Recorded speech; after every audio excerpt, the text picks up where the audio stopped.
তোমাদের সাথে একটা দারুণ বিষয় শেয়ার করার আছে, সেটা হচ্ছে আমার বোন, যার ওর একটা ডান্স স্কুল আছে, অনলাইন অফলাইন শেখায়, অনেক বছর ধরে করছে, কিন্তু তার একটা ফার্স্ট অ্যানুয়াল শো হতে চলেছে রবীন্দ্র ওকাকুরা ভবনে 15 এপ্রিল, হ্যাঁ পয়লা বৈশাখের দিন।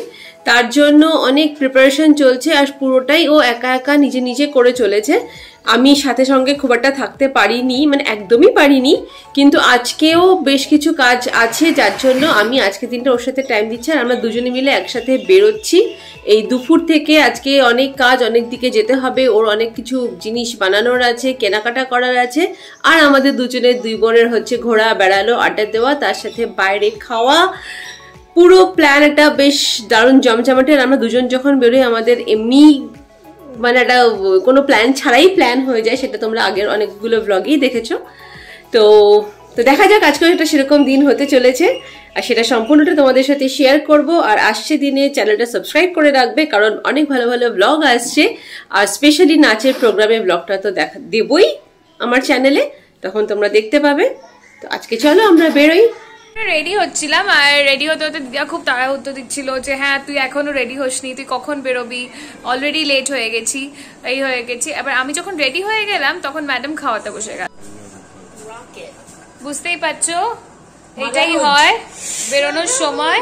আমরা আজকে মেট্রো করে শিয়ালদা যাবো। মেট্রো করে বলতে সিটি সেন্টারের সামনে মেট্রোতে করে শিয়ালদা যাব। এটা আমরা ফার্স্ট টাইম চড়ছি আজকে।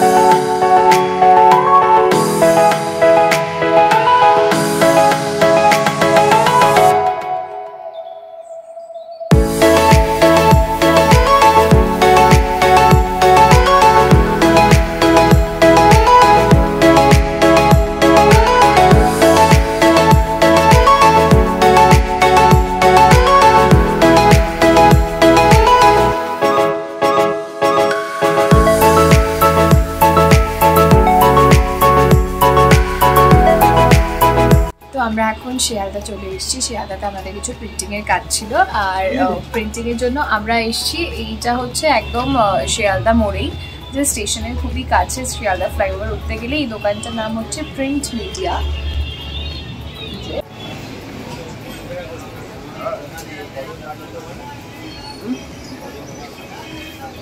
প্রিন্টিংয়ের কাজটা শেষ করে, মানে শেষ না, কাজটা করতে দেওয়া হয়েছে। জিনিস পেতে অনেক সময় লাগবে, কিছু খাবার খেতে যেতে হবে, কারণ আমরা কেউ খেয়ে বেরোইনি। দুপুরবেলা বেরিয়েছি, কিছু খেয়ে বেরোয়নি, কেন বাইরে খাবো বলে। কিন্তু কোথায় খাবো, কি খাবো জানি না, দেখি কোনোটা জায়গা খুঁজে কি খাওয়া যেতে পারে। কিন্তু খাবারের ব্যাপারটা আপাতত স্থগিত রেখে মনে হলো কাজটা আরেকটু এগিয়ে নিই, অনেক কিছু বাকি, তাই চলে আসা হলো ড্রেসারের কাছে ড্রেসগুলো সব সিলেক্ট করে নেওয়ার জন্যে। খুব টেনশন লাগছে প্রচণ্ড, বুঝতেই পারছি না কাকে কিভাবে করাবো, কোনটা করাবো। একটা ইমাজিনেশন অন্যরকম হচ্ছে, এখানে অন্যরকম হচ্ছে, কিছুটা মিলছে ডেফিনেটলি। খুব চাপ লাগছে আমাদের দুজনেরই, দিদিও পাগল পাগল হয়ে যাচ্ছে, আমিও পাগল পাগল হয়ে যাচ্ছে। বাট আই হোপ খুব ভালো হবে, কারণ ওনার কালেকশনস অসাধারণ। আমি ছোটোবেলা থেকে যে কটা প্রোগ্রাম করেছি উনি আমাদের ড্রেস দিয়ে এসছেন, আজকেও তাই। তো আজকে এটা আমার ফার্স্ট অ্যানুয়াল প্রোগ্রাম আমার নিজের ডান্স স্কুলে, তাই জন্য নার্ভাসনেস একটা কাজ করছি, সাথে সাথে আর একটা আনন্দও লাগছে ভীষণ। লেটস সি, তোমরা সবাই প্রোগ্রামে দেখতে পারবে কেমন লাগছে। নট অনলি আমাকে, আমার সব স্টুডেন্টসদের এটাও কিন্তু জানাতে ভুলবে না। ড্রেসারের কাছ থেকে বেরোতে অনেকটা দেরি হয়ে গেছে, তাই লাঞ্চ করার মতো আর টাইম নেই, সন্ধে হয়ে গেছে। তাই কালিকাতে এসেছিলাম ফিশ ফ্রাই খাওয়ার আশায়, কিন্তু ফিশ ফ্রাইও শেষ, কয়েকটা চপ ছিল, তাই দিয়ে একটু কাজ চালাতে হয়েছে। এখন ঘুঙুর কেনা হচ্ছে। এই দোকানটার নাম হচ্ছে নাগিনা, এটা শিয়ালদাতেই দোকানটা আছে। নাচ গান সংক্রান্ত যাবতীয় সব কিছু এই দোকানটায় পেয়ে যাবে, খুব ভালো দোকানটা। তো আজকে ডে 2, আজকে আবার আমরা বেরোচ্ছি সেম কাজে। সেদিন কিছুটা কাজ কমপ্লিট হয়েছে, পুরোটা হয়নি, তার জন্য আজকে আবার যাচ্ছি। আর সাথে আজকে মামায়ের নাচের জন্য ড্রেস কেনারও আছে, সেটাও কিনবো। কোনটা কোনটা কতক্ষণে শেষ করতে পারি দেখি। বেসিক্যালি আমরা কস্টিউম রেন্টে নিচ্ছি বাকি পার্টিসিপেন্টসদের জন্য, কিন্তু ওরা এতটাই ছোট, ওদের কস্টিউম আমি রেন্টে নিতে পারবো না, তাই জন্য ওদেরটা নিজেদেরকে নিজেই কিনে নিতে বলেছি। মানে আমার মেয়ের সাথে যে গ্রুপটা আছে আর কি, যেহেতু 2-3 জন তাদেরটা কোনো রেন্টে নেওয়া হচ্ছে না, বাকি সবারটা রেন্টে চলে যাচ্ছে। তাই জন্য মাম্মাইটা এটা, ওরাদের বেবি ডান্সিং ফ্রক লাগবে তো সেটা কিনে নিই, পরেও তো এটা ইউজ হয়, তার জন্য ওটা আজকে কিনবো। বাদ বাকি যে কাজগুলো পেন্ডিং আছে সেগুলোকে সারবো। তো এখন আবার চটপট বেরিয়ে পড়ছি। এসেছি শ্যামবাজারে কেসি দাসে।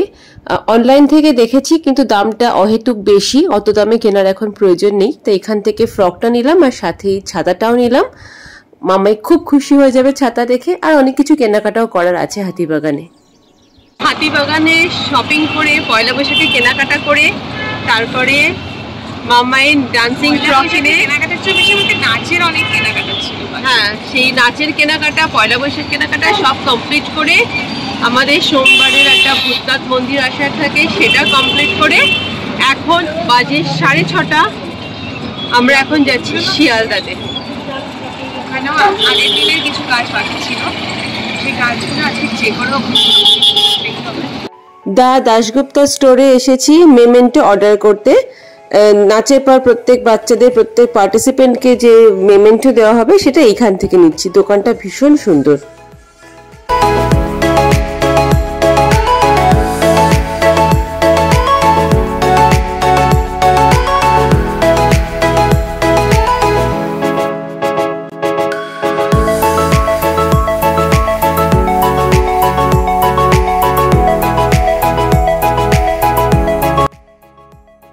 আগের দিন থেকে প্ল্যান করছিলাম এই বাংলা ক্যানভাস ক্যাফেতে আসবো, বাট সম্ভব হয়নি। আজকে তাই চলে এলাম দুজনে মিলে বাংলা ক্যানভাস ক্যাফেতে। একটা পুরোনো দিনের বাড়ির মধ্যে এরকম একটা রাস্তার মধ্যে দিয়েই একটা ক্যাফেটা খুলেছে। তো সেখানে এসছি, কিরকম খাবার, কিরকম ভেতরটা, কিরকম অ্যাম্বিয়েন্স, সব কিছু তোমাদের সাথে শেয়ার করব। আর নিজেরাও খাবো, কারণ প্রচণ্ড পরিমাণে খিদে পেয়ে গেছে।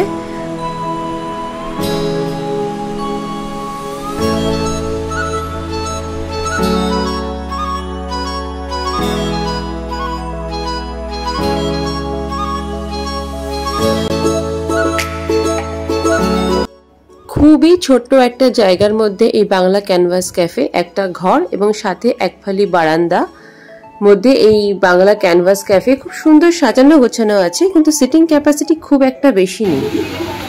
এটা হচ্ছে ওদের মেনু কার্ড, খুব পাতলা কাগজে, পুরো নোটসের মতো, দেখতেই পাচ্ছ স্টেপলিং করা।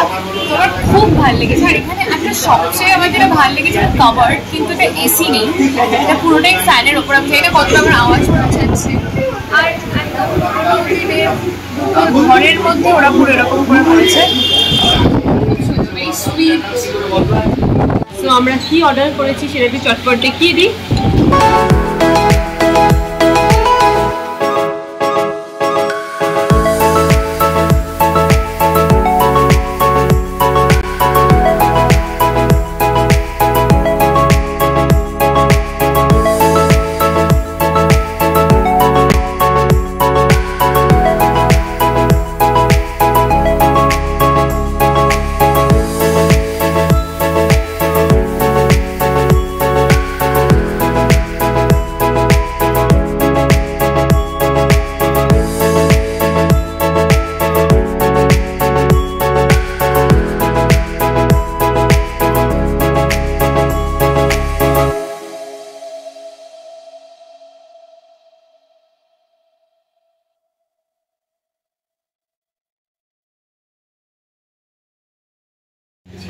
খাওয়া দাওয়ার ব্যাপারে বলবো, খাওয়া দাওয়া খুব অ্যাভারেজ ছিল।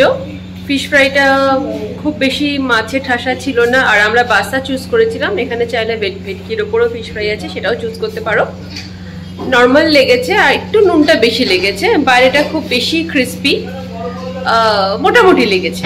আর র্যাপ যেটা নেওয়া হয়েছে সেটার ব্যাপারে বলবো, রুটির মধ্যে চিকেন কষা দিয়ে মুড়ে দেওয়া, এটাই হচ্ছে সিম্পল র্যাপ। এটার মধ্যে একটু শসা, পেঁয়াজ, টমেটো কি লেবু বা একটু সস দিয়ে দিলে পুরো ওই রোল হয়ে যাবে। রোল আর র্যাপ মানে কয়েনের এপিট আর ওপিট, ওরকমই হচ্ছে ব্যাপারটা। এখানে আমার তাই লেগেছে, এক্সট্রা অর্ডিনারি কিছু লাগেনি। তবে হ্যাঁ, টেস্ট ওয়াইজ খারাপ ছিল না, ওই যে বললাম অ্যাভারেজ মোটামুটি। আর প্রাইসটাও রিজনেবল, ওকে ঠিকঠাক। আর চাটা বোন খেয়েছে, ও বলতে পারবে, ও বলবে। আমি দুধ চা খাই না, আমি জানি না। খুবই টায়ার্ড, পুরো এক্সস্টেড ছিলাম, তাই একটা চা অর্ডার করেছিলাম। আর চাটা খেয়ে ভালো তো ডেফিনেটলি লেগেছে, কিন্তু আমার মনে হয় এখানে না অর্ডার করে বাইরে অর্ডার করলে বেটার ছিল। এবার এখন বাড়ি ফেরার পালা। বাড়ি ফিরছি, বাসে করে ফিরছি। বাস আমরা প্রচন্ড টায়ার্ড, আর চলছে না, অবস্থা খারাপ। আর হ্যাঁ, আমরা একটু পাবলিক ট্রান্সপোর্ট মানে বাস অটো করেই খুব স্বাচ্ছন্দ্য বোধ করি ঘোরাতে, পকেট ফ্রেন্ডলি ব্যাপারটা। আর অকারণে ওলা উবের আমি আর বোন বেরোলে তো একেবারেই করি না, এটাই আমাদের ফান্ডা বলতে পারো। টাটা।